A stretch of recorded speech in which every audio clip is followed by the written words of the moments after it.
जय श्री राधे। आप सभी को करवा चौथ की बहुत बहुत शुभकामनाएं। करवा चौथ की ये बहुत ही अच्छी कथा है। साहूकार के 7 लड़के और एक लड़की की ये कहानी है। करवा चौथ की ये पौराणिक कथा है। आइए शुरू करते हैं। श्री गणेशाय नमः। एक साहूकार के 7 लड़के और एक लड़की थी। एक बार कार्तिक मास की कृष्ण पक्ष की चतुर्थी तिथि को सेठानी सहित उसके सातों बहुएं और उसकी बेटी ने भी करवा चौथ का व्रत रखा।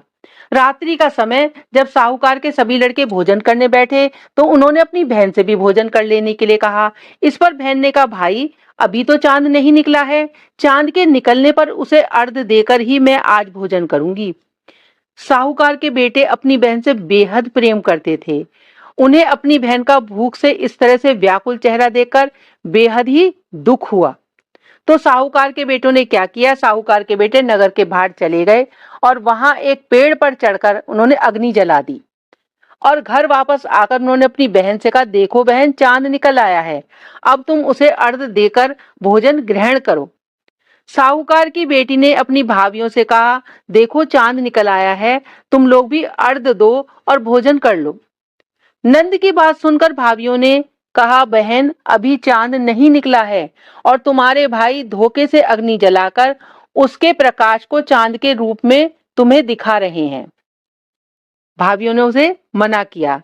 साहूकार की बेटी अपनी भाभियों की बात को अनसुनी करते हुए अपने भाइयों के द्वारा दिखाए गए चांद को अर्घ देकर भोजन करने के लिए बैठ गई।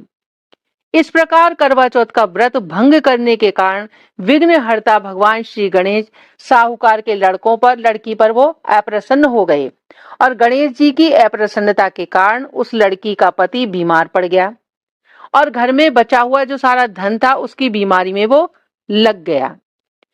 साहूकार की बेटी को जब अपने किए हुए दोष का पता चला तो उसे बहुत ही पश्चाताप हुआ और उसने गणेश जी से क्षमा प्रार्थना की और फिर से विधि विधान पूर्वक उसने चतुर्थी का व्रत शुरू कर दिया। उसने उपस्थित सभी लोगों का श्रद्धा अनुसार आदर किया और उसके पश्चात उनसे आशीर्वाद उसने ग्रहण किया। इस प्रकार उस लड़की के श्रद्धा और भक्ति को देखकर एक दंत भगवान गणेश जी उस पर प्रसन्न हो गए और उसके पति को उन्होंने जीवन दान प्रदान कर दिया। उसे सभी प्रकार के जो उसके पति को रोग हो गए थे उनसे मुक्त करके धन से, संपत्ति से और वैभव से उन्होंने युक्त कर दिया। करवा चौथ माता की जय हो। ये माँ करवा चौथ की पौराणिक कथा है जो मैंने आपको सुनाई है।